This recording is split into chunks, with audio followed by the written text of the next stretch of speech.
Mais même quand j'avais complètement vidé mon estomac de fluide et de bile, les vomissements violents ont continué jusqu'à ce que j'halète, littéralement à la recherche d'air.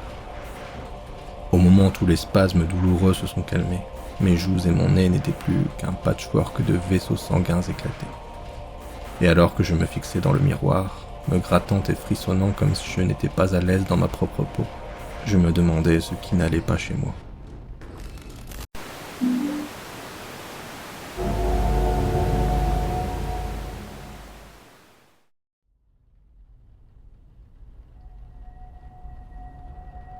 Je m'appelle Joseph Sutry. J'ai 29 ans et je prépare un doctorat en psychologie à l'université de Manchester.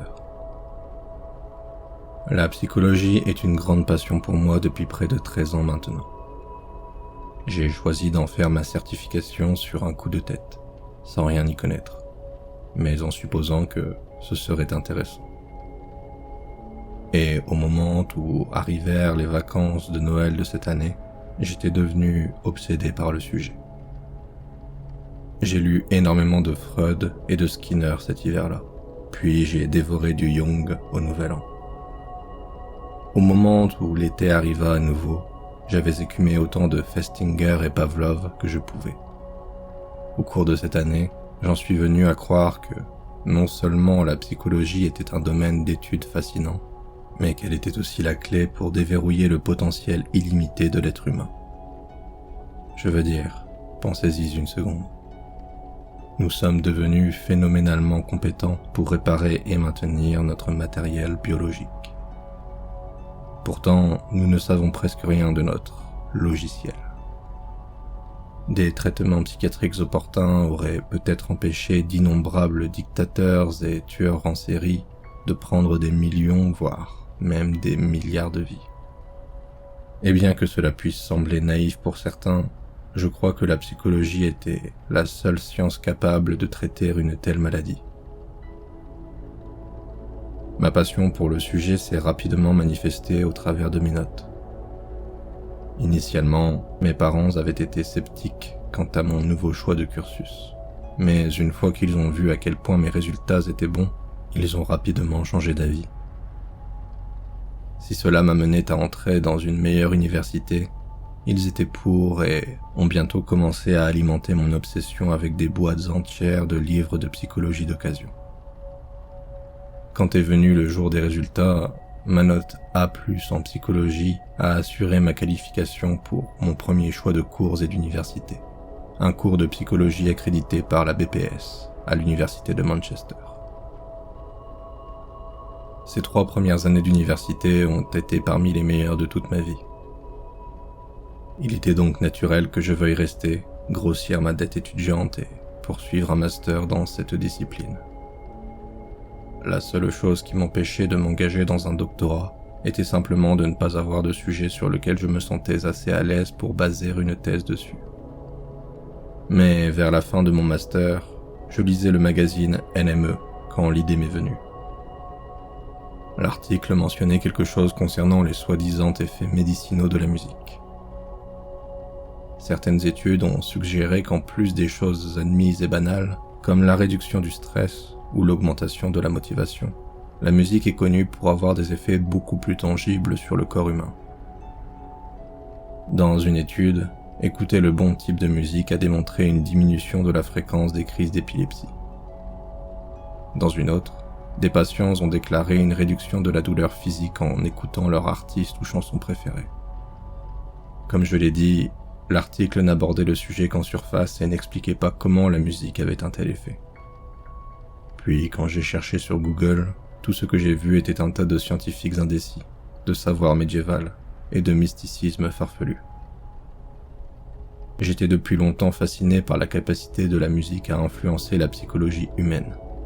Mais j'ai réalisé qu'il y avait un vide complet d'informations sur comment ou pourquoi c'était le cas. Et c'est là que ça m'a frappé.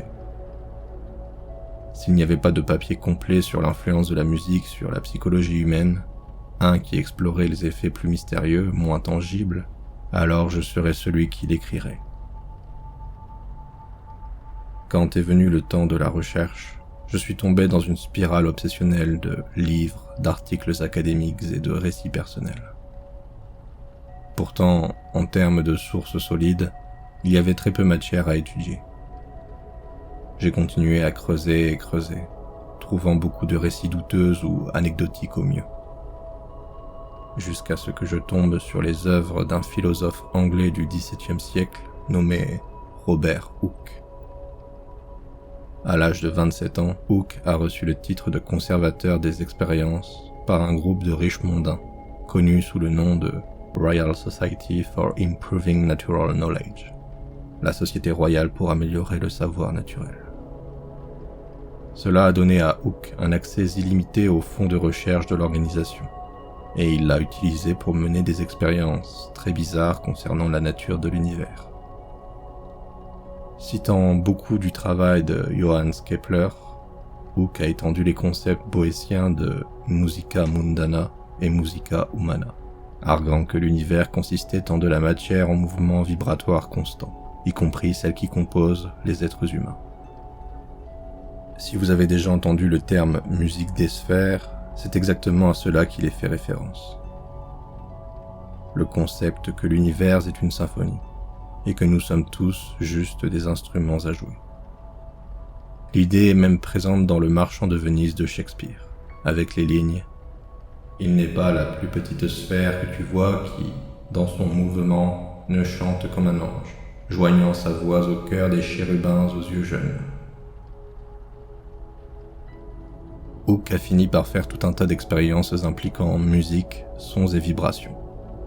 Et bien qu'il ait écrit une série entière de livres dessus, je vais essayer de les résumer en quelques courtes phrases. Quand vous écoutez une chanson triste et qu'elle vous fait pleurer, vous pourriez penser que c'est une réaction purement émotionnelle. Eh bien, selon Hooke, vous vous tromperiez. Il dirait que la musique que vous entendez a un effet très physique sur vous, et elle le fait en faisant vibrer vos molécules aux fréquences qui s'alignent avec la tristesse, le chagrin et le cœur brisé. D'une manière ou d'une autre, cela s'applique littéralement à tout le reste dans l'univers aussi. Par exemple, une foule de personnes en colère vibrent toutes à la même fréquence furieuse, tout comme deux amants passionnés partagent l'intimité d'une fréquence jumelle. Tout est sujet aux vibrations de tout le reste, ce qui, aux yeux de Hooke, transformait les instruments de musique en outils d'un pouvoir quasi divin. C'est cette dernière partie qui m'a vraiment soufflé. Et à l'instant où je l'ai lu, j'ai su que le nom de Hooke, ainsi que ceux qui avaient étudié et continué son travail, apparaîtraient fréquemment dans ma thèse. Étant donné qu'il est une figure assez importante de l'histoire scientifique britannique, il n'y a pas pénurie de volumes dédiés à la vie de Hooke. Mais ce sur quoi il n'y a presque aucune littérature sont les compositeurs, s'il y en a, qui ont été inspirés par ses idées. Il y a beaucoup de compositions inspirées par l'esthétique de la musique des sphères. En fait, elle a connu une belle résurgence en tant qu'idée au début du XXe siècle. Pourtant, il y a très peu qui essayent de suivre cette science. Et par là, je veux dire, des compositeurs qui ont essayé d'isoler certains accords ou fréquences qui pourraient influencer la pensée ou l'émotion humaine au-delà de sentiments plus simplistes comme la joie ou la tristesse. J'ai dû chercher longtemps, très longtemps pour trouver quelque chose de valable. Mais après une recherche épuisante d'une semaine, j'ai été introduite aux œuvres d'un compositeur polonais peu connu, nommé Władysław Biński. En 1810, Biński était l'enfant d'un père français et d'une mère polonaise, tous deux lui ayant enseigné le piano et le violon dès son plus jeune âge. À l'âge de 7 ans, le petit donnait déjà des concerts publics, et à 11 ans, il avait composé ses 2 premières pièces de musique, une en mineur et une autre en do bémol majeur. Comme vous pouvez l'imaginer, il était considéré comme une sorte de prodige, et de 13 à 16 ans, il a poursuivi son éducation musicale au prestigieux lycée de Varsovie. Après son diplôme, Biński a continué à étudier sous certains des musiciens les plus acclamés de Pologne. Pourtant, à 19 ans, il semble avoir été submergé par un profond et dévorant désir de voyager. Financé par ses riches mécènes, Biński s'est lancé à travers l'Europe dans une quête pour élargir ses horizons musicaux. Pourtant, les détails exacts de son itinéraire restent inconnus. Et la raison pour laquelle le mystère de ses voyages est si important est parce qu'à son retour, l'approche de Binsky vis-à-vis de la composition musicale s'est avérée radicalement différente. Nous savons qu'il a visité Paris et Berlin et même passé un peu de temps parmi les villes en conflit de l'Italie révolutionnaire. Mais la chronologie de ses voyages suggérait qu'il avait visité beaucoup d'autres endroits en chemin. Il était aussi dit être incroyablement attaché à une copie de L'Harmonie du monde de Johannes Kepler, qu'il avait ramené de Bavière et sur laquelle il passait des heures à se plonger entre des accès de créativité. Il a aussi été suggéré que la raison pour laquelle il y a si peu de traces des voyages européens de Binsky est qu'ils n'ont pas été entièrement effectués en Europe. Après sa mort, un petit morceau d'art traditionnel javanais a été trouvé parmi ses possessions, amenant certains à proposer que Binsky ait visité les maîtres musiciens de Yogyakarta, un groupe légendaire de soufis musulmans, dont les ghazals étaient connus pour induire des états de transe chez ceux qui les entendaient. Avant son départ en voyage, Binsky avait été un compositeur prolifique, produisant parfois 2 ou 3 pièces de musique mensuellement. Pourtant, après son retour, Binsky a ralenti drastiquement sa production, passant des mois et des mois de travail dans un seul quintet, un concerto. Comme vous pouvez l'imaginer, ses mécènes s'attendaient à ce que les résultats ne soient rien de moins que superlatifs, et la longue attente a suscité une grande excitation parmi l'élite concertante de Varsovie. Pourtant, en 1835, quand ils se sont rassemblés en masse pour assister aux fruits des travaux de Binsky, ils ont été horrifiés. Un critique a qualifié sa dernière œuvre d'abomination, tandis qu'un autre a affirmé que Binsky avait présidé à la plus laide performance orchestrale de l'histoire de Varsovie. Lors de la deuxième nuit, une émeute a éclaté devant la salle de concert, après que le public d'un récital moins exclusif a accusé la musique d'être un affront à Dieu Tout-Puissant. Après que l'archevêque de Varsovie ait professé une profonde inquiétude à propos du concerto, la salle de concert Frédéric Chopin a immédiatement annulé toutes les performances restantes, et Binsky est tombé dans une profonde dépression. Un par un, les mécènes de Binsky l'ont abandonné jusqu'à ce qu'il se retrouve au bord de la faillite. Pourtant, c'est autour de cette période qu'il a été contacté par un riche marchand d'antiquités de la ville allemande de Bamberg. Très peu est connu sur ce mécène allemand, et il semble que Binsky préférait qu'il en soit ainsi. Après la destruction de sa réputation professionnelle, il semblait ne vouloir rien de plus que se cacher jusqu'à ce qu'elle puisse être restaurée. Et pour ce faire, il créerait son magnum opus, le plus grand travail de sa vie. Pendant 11 ans, Binsky est resté complètement silencieux, les lettres occasionnelles à sa famille comme seule preuve de son existence. Et puis enfin, en 1847, il a terminé son autoproclamé chef-d'œuvre quintet à cordes numéro 13 en mi mineur. La plupart des historiens de la musique que j'ai lus s'accordaient sur le fait que, malgré le quintet représentant le travail de sa vie, Binsky n'a jamais pu organiser une performance publique de la pièce. Mais ils tendaient à différer sur la raison exacte. L'un affirmait que les contemporains de Binsky avaient qualifié la composition d'injouable, tandis qu'un autre suggérait que le riche bienfaiteur bavarois de Binsky était mort autour de cette période, le privant ainsi de soutien financier. Mais un troisième historien, certes moins reconnu et donc fiable, avait une théorie différente, bien plus folle sur pourquoi le quintet à cordes numéro 13 n'avait jamais été joué en public. Dans sa biographie non officielle de Binsky, l'auteur Eiji Carfano affirmait que le compositeur avait pu obtenir un soutien financier pour une performance publique, mais n'avait jamais pu progresser au-delà des stades de la répétition. Seulement 2 répétitions étaient dites avoir eu lieu, et à chaque occasion, les musiciens embauchés refusaient de continuer à jouer après seulement quelques mesures. Ils se sont vus offrir de plus en plus d'argent pour continuer à jouer, jusqu'au double du tarif habituel, prétendument. Pourtant, les musiciens refusaient toujours de jouer et les répétitions ne pouvaient pas continuer. Il est vrai que les autres travaux de Carfano parlaient d'enlèvements par ovni et des soi-disant observations du Bigfoot, mais d'après ce que je pouvais dire, il était le seul auteur à ma connaissance qui était réellement allé à Bamberg pour mener ses propres recherches.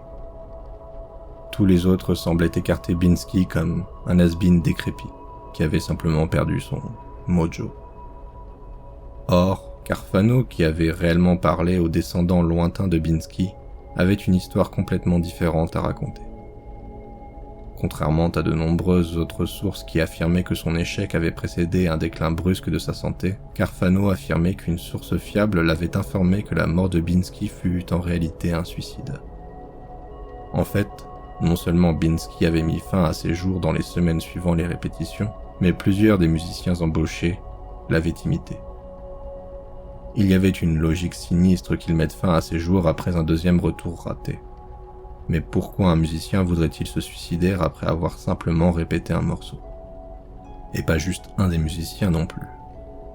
Carfano affirmait que jusqu'à 4 avaient été confirmés s'être suicidés, moins d'un mois après avoir répété le quintet à cordes numéro 13. Je n'ai jamais été un adepte des conspirations ou du surnaturel, mais je dois admettre que mon intérêt était piqué. Même si c'était une monstruosité injouable, je savais que je devais mettre la main sur un enregistrement ou, à défaut, une copie de la partition. Trouver des livres ou des articles sur Binsky avait été difficile, mais essayer d'obtenir sa musique représentait un tout autre niveau de difficulté. Chaque marchand de musique classique rare au Royaume-Uni m'a soit dit que j'avais été induite en erreur, soit qu'aucune copie de la musique de Binsky n'existait.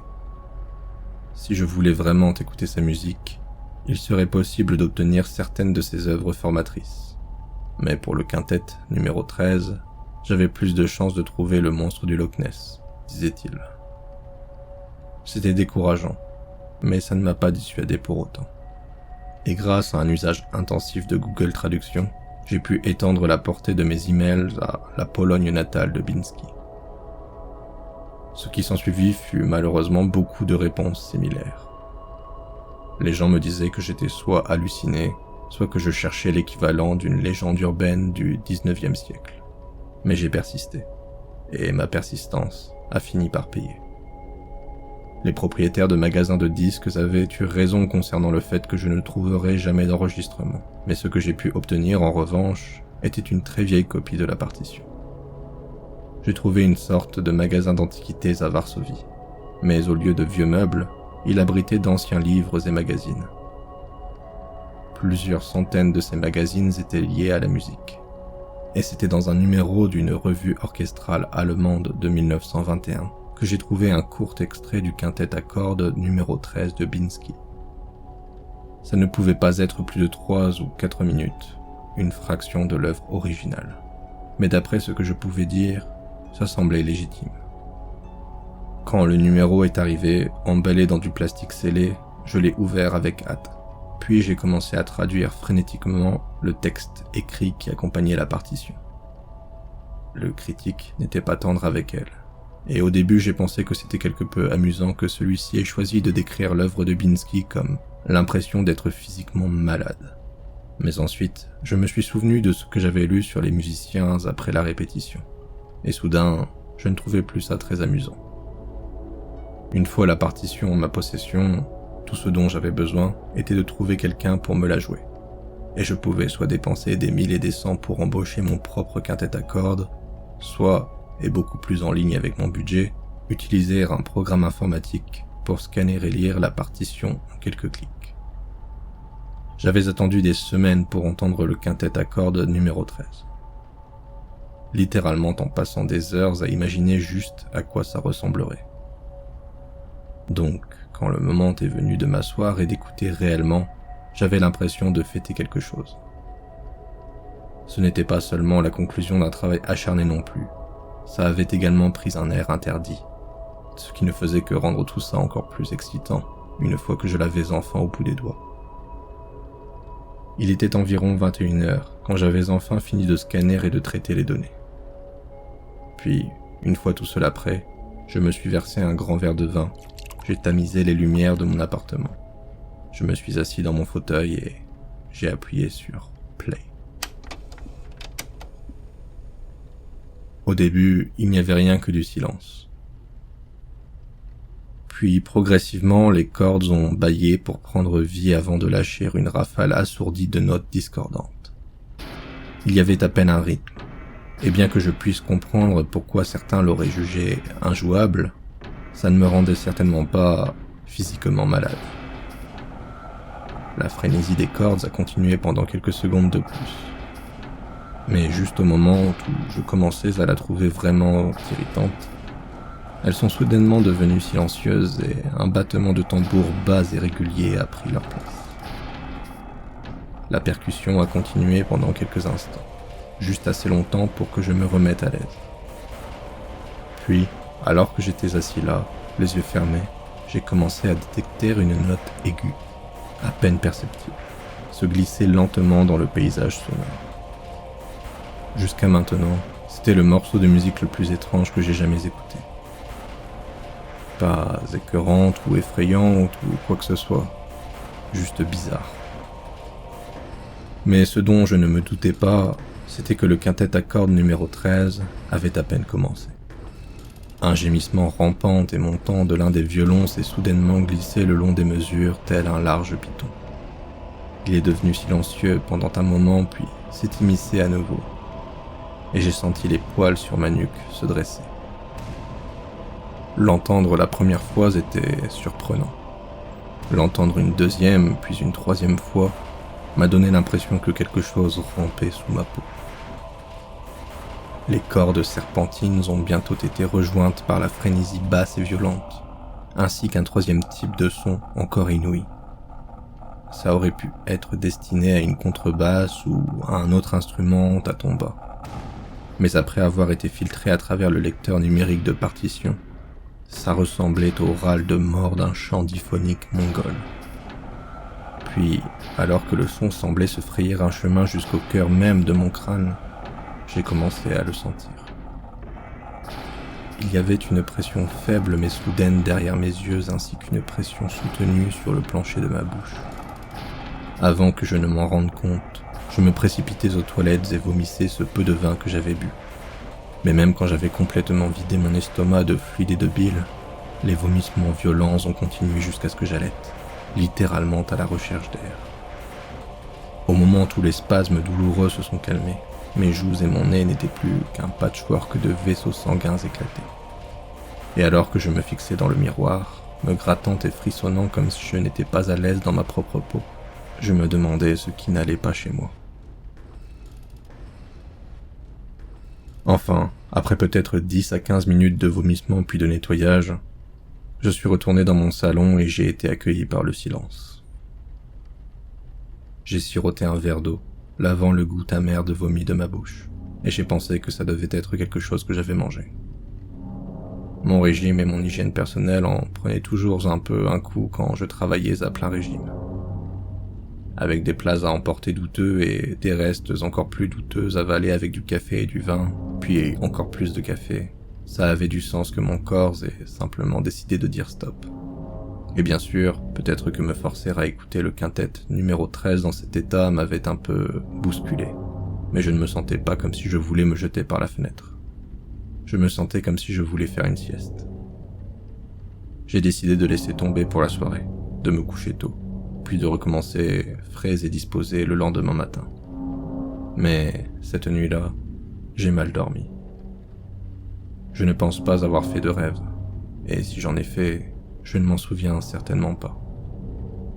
Je me souviens juste de m'être réveillé le lendemain matin après 8 heures de sommeil, mais en me sentant comme si j'avais à peine dormi 3 heures. Il m'a fallu 2 ou 3 cafés pour commencer à me sentir à nouveau vivant, et mon appétit n'était toujours pas revenu après les vomissements de la nuit précédente. Alors je me suis donné la matinée avant de retourner à ma recherche. Des heures plus tard, après m'être rassis devant l'ordinateur, j'ai remarqué que l'excitation d'écouter le quintet avait été remplacée par une appréhension sinistre. La première fois que j'ai fermé les yeux après avoir appuyé sur « play », était simplement une façon d'absorber la musique dans une obscurité artificielle. mais la deuxième fois, je les ai gardés ouverts afin de prendre des notes sur ce que j'entendais. Je me souviens avoir ressenti ce même genre de malaise et d'anxiété alors que les mesures progressaient, mais rien comme ce que j'avais vécu la première fois. Donc dans ma tête, cela confirmait que ce que j'avais vécu la nuit précédente était simplement une intoxication alimentaire. Rien d'inquiétant, et certainement rien à voir avec la composition ou le son du quintet lui-même. J'ai pris quelques notes sur la façon dont la progression atymique et les tons à peine audibles étaient clairement conçus pour induire un sentiment de malaise chez l'auditeur, et que Binsky pouvait bien avoir essayé de créer quelque chose de délibérément hideux. Binsky avait créé une sorte de diaphonie, si vous voulez, une pièce d'anti-musique, prouvant que ses créations pouvaient non seulement être belles par conception, mais aussi horribles. En un sens, le quintet numéro 13 était tout ce que j'avais espéré qu'il soit. Il montrait que la musique pouvait avoir des effets profonds sur ceux qui l'écoutent, même si c'était d'une manière auparavant inexplorée ou non conventionnelle. Puis, juste au moment où je me sentais avoir une sorte de percée académique, j'ai vu quelque chose bouger dans ma vision périphérique. Le cerveau humain a une fonctionnalité intégrée incroyable, une sorte d'application de fond qui fonctionne continuellement sans que nous en soyons jamais conscients. Si vous passez beaucoup de temps quelque part, votre cerveau commence à construire ce que vous pourriez appeler une banque de mémoire visuelle. Si vous avez déjà joué au jeu des 7 erreurs avec 2 images très similaires, vous avez probablement vécu une version différente de cette capacité. De près, il est assez difficile de repérer les différences, mais reculez loin des images et laissez votre mémoire visuelle les absorber. Et tout à coup, vos yeux commencent à repérer toutes les petites différences d'une façon qui semble presque involontaire. Vous ne cherchez pas les différences, mais néanmoins vos yeux les voient. Mes professeurs de première année me feraient probablement la peau pour avoir expliqué la mémoire visuelle aussi mal. Mais vous voyez ce que je veux dire. Ce qui signifie que vous comprenez parfaitement ce que je veux dire quand je dis que, tout à coup, il y avait une forme sombre dans ma vision périphérique, là où il n'aurait pas dû y en avoir normalement. J'ai sursauté dans mon fauteuil, regardant vers la fenêtre de la cuisine de mon appartement au 2e étage, là où la forme sombre avait été. Je me suis levé et j'ai marché jusqu'à la fenêtre, m'assurant que ce n'avait pas été un oiseau ou un type sur une échelle ou autre, passant la tête pendant qu'il lavait les carreaux pour me faire une frayeur injustifiée. Il n'y avait rien. Je me suis dit que j'étais épuisé, probablement en train de subir une hypoglycémie après ce que j'avais avalé depuis mon réveil. Dans une certaine mesure, j'avais probablement raison, mais ça m'a juste aidé à m'installer dans la béatitude du déni. Et j'ai continué, inconscient du précipice sur lequel j'étais perché. Le reste de la journée fut passé à esquisser, rechercher et tout ce que je parvenais à faire dans mon état comateux. Puis, tôt dans la soirée, j'ai laissé tomber à nouveau et je suis allé me coucher. J'ai honnêtement pensé que le pire était passé, et tout ce dont j'avais besoin était une bonne nuit de sommeil. Au lieu de cela, j'ai vécu les cauchemars les plus vifs de toute ma vie. Quand j'ai ouvert les yeux, j'ai réalisé instantanément que je n'étais plus dans mon lit. J'étais recroquevillé, nu sur une mer de pierres lisses mais inégales. Elle me rappelait la roche volcanique Noirgé que j'avais vue une fois dans un documentaire sur les Galapagos. À la fois colorée dans la façon dont elle ondulait et parfaitement immobile. La masse volcanique noire s'étendait devant moi jusqu'à être avalée par l'obscurité de tous les côtés. Pourtant, d'une manière ou d'une autre, je me trouvais faiblement illuminé par une source invisible de lumière pâle et douce. Je me souviens de ce sentiment enfantin d'être perdu et effrayé, jusqu'à ce que, soudain, j'entende le son faible mais familier du quintet à cordes numéro 13. Je me suis levé, avançant prudemment vers le son des cordes qui se glissaient. Mais cette fois, il n'y avait pas d'anxiété qui me démangeait, pas de sentiment oppressant de terreur. J'ai simplement continué d'avancer sur la froide pierre noire, vers la seule chose qui m'était familière. Alors que je marchais, je sentais ma démarche se synchroniser avec les battements réguliers de quelques grands instruments de percussion invisibles. Le son était différent. Tout semblait différent. Pourtant, malgré le fait d'être nu et vulnérable dans un endroit aussi alien, je ne ressentais rien d'autre qu'un confort béat, presque enivrant. Pourtant, l'instant suivant, quand l'espace devant moi a été soudainement et silencieusement rempli d'une forme colossale mais indiscernable, un sentiment de panique pénétrant mais très familier m'a submergé. Je me suis arrêté net, levant le cou et me forçant à regarder, pour apercevoir le titan antédéluvien enveloppé dans son voile d'obscurité. Je ne pouvais distinguer aucun détail visible.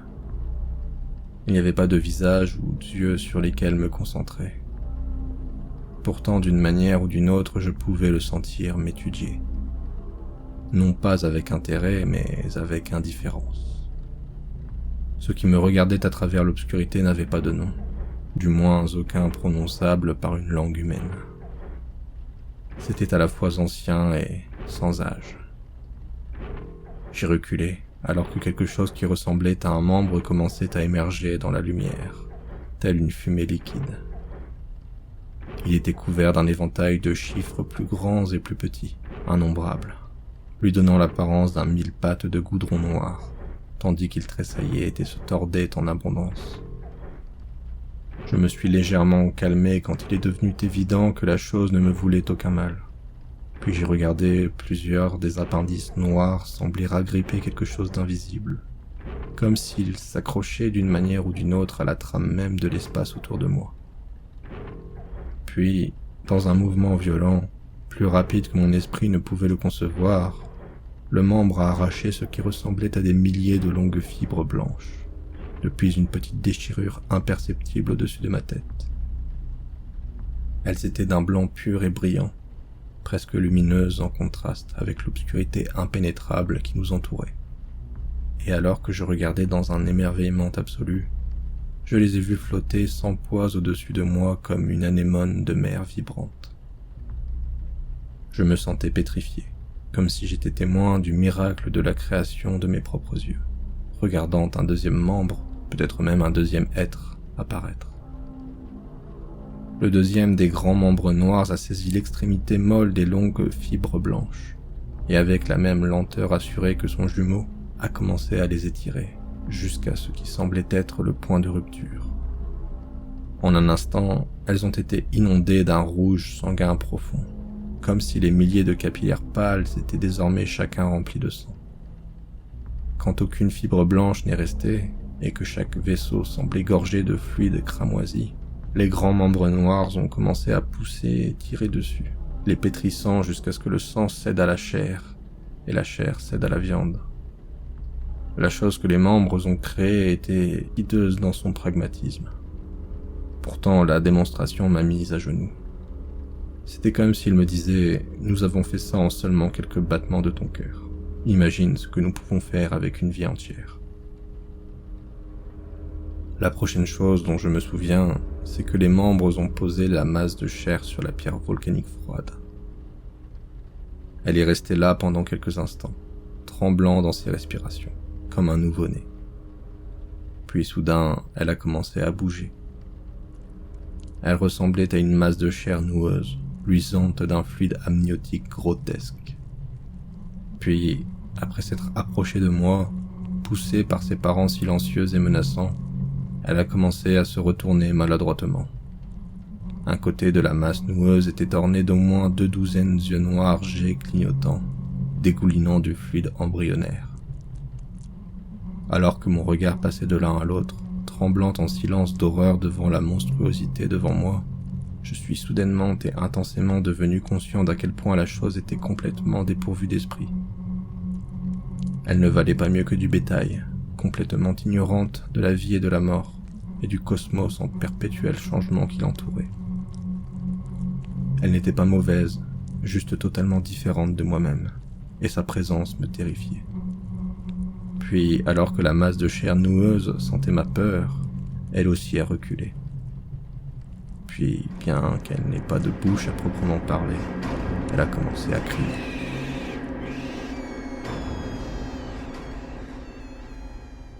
Je me suis réveillé en sursaut, le cœur battant, les draps trempés d'une sueur froide.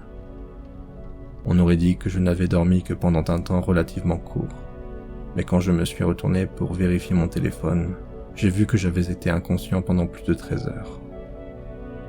Ce que je venais d'expérimenter semblait si réel, si vivant, que se réveiller semblait transitoire, comme passer à travers un portail.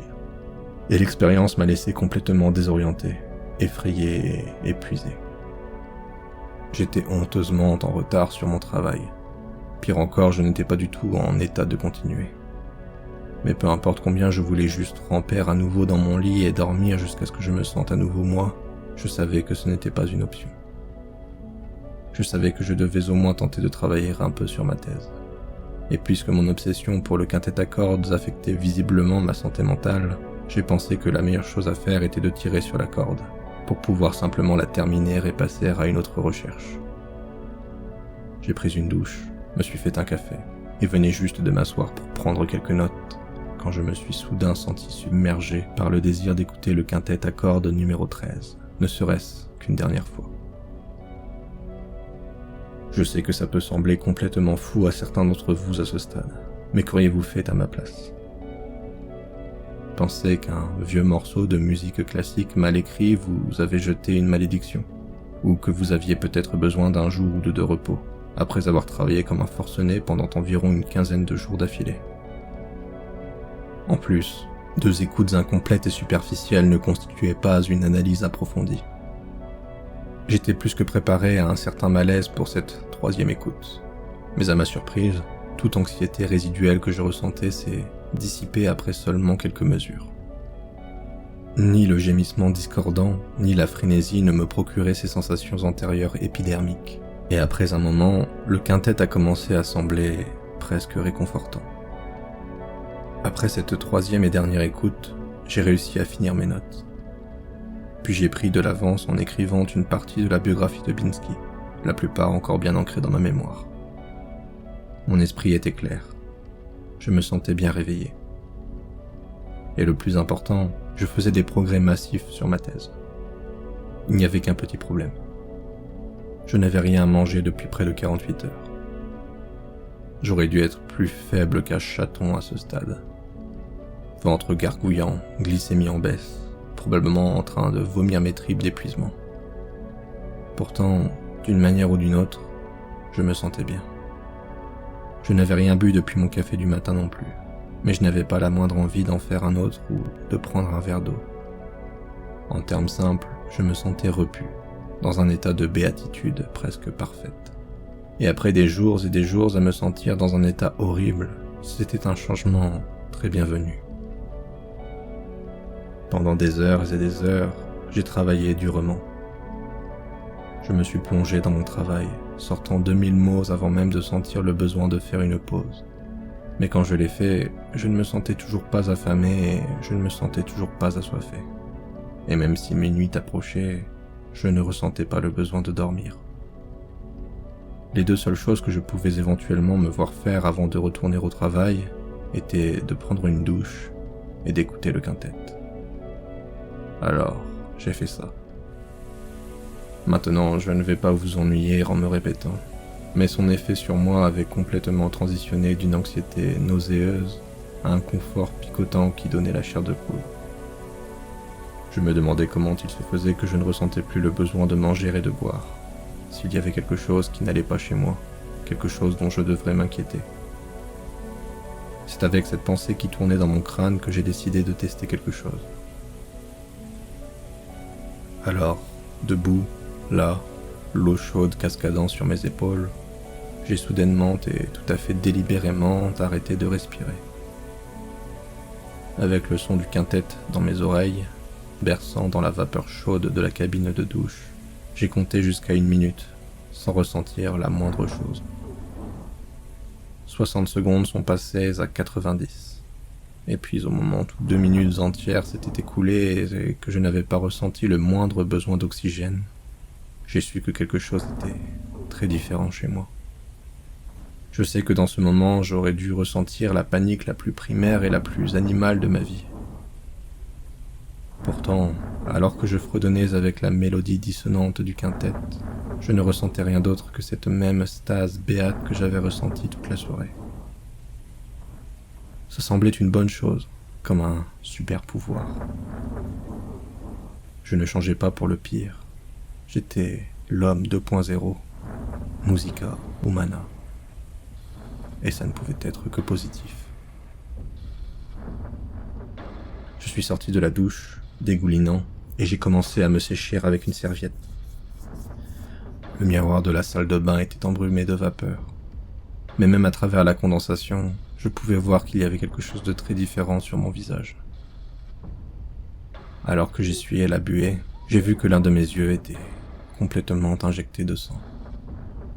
Un rouge luisante et lumineuse avec toute trace de blanc rendu invisible. Essuyant plus de buée, je me suis penché vers le miroir, tirant ma paupière inférieure pour regarder de plus près. Il n'y avait pas de saignement, aucune décharge d'aucune sorte, et le plus important, aucune douleur. Pourtant, même si j'aurais dû être profondément inquiet pour ma santé, je ne ressentais toujours rien d'autre que la même paix intérieure. Comme si je savais instinctivement que ça irait. Et ça a été le cas.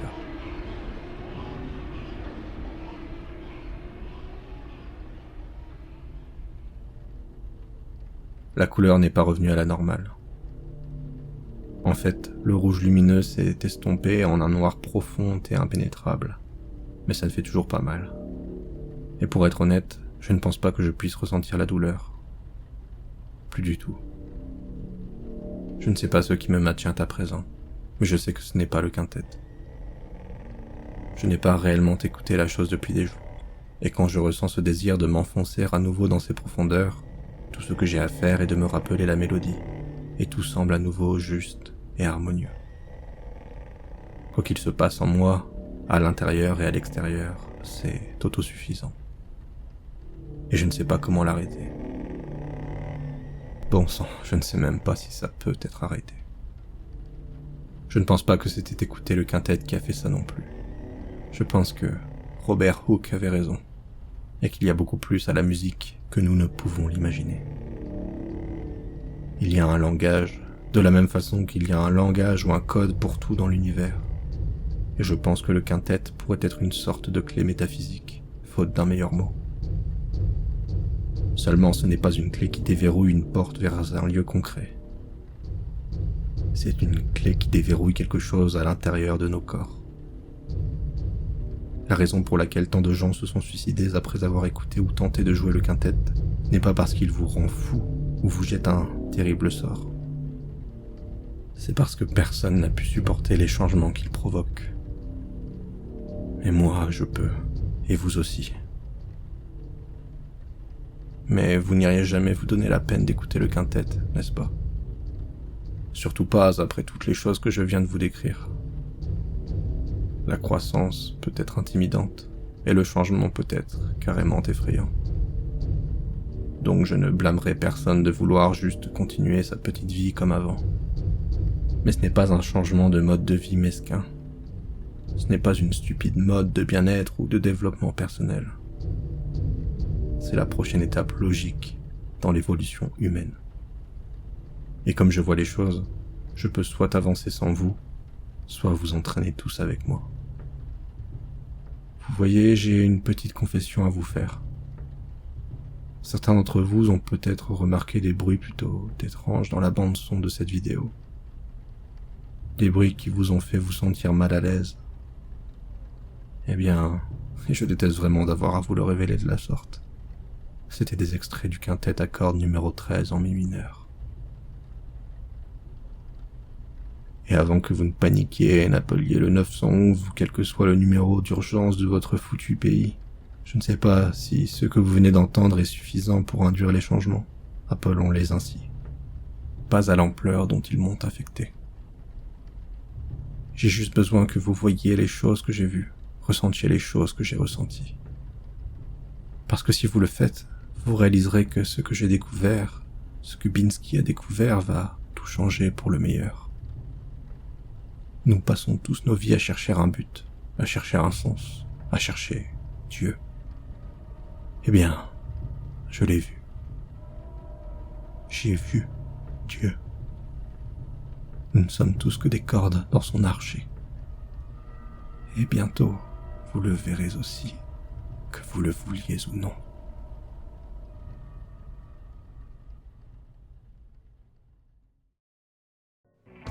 Alors, qu'avez-vous pensé de cette histoire ? Donnez-moi votre avis en commentaire. J'espère que cette vidéo vous aura plu. Si c'est le cas, devenez un très fidèle et abonnez-vous pour ne rater aucun futur épisode. Un grand merci aux contributeurs Tipeee qui soutiennent la chaîne. Leur générosité est énormément appréciée. N'hésitez pas à m'aider vous aussi si vous le pouvez, lien en description. Si vous avez des histoires personnelles à raconter, n'hésitez pas à tester votre plume et m'envoyer par mail vos écrits. De même, s'il y a des histoires particulières que vous aimeriez m'entendre lire, faites-moi en part plus bas. Et je vous dis à bientôt pour d'autres frissons et histoires d'horreur en ma compagnie. Biou.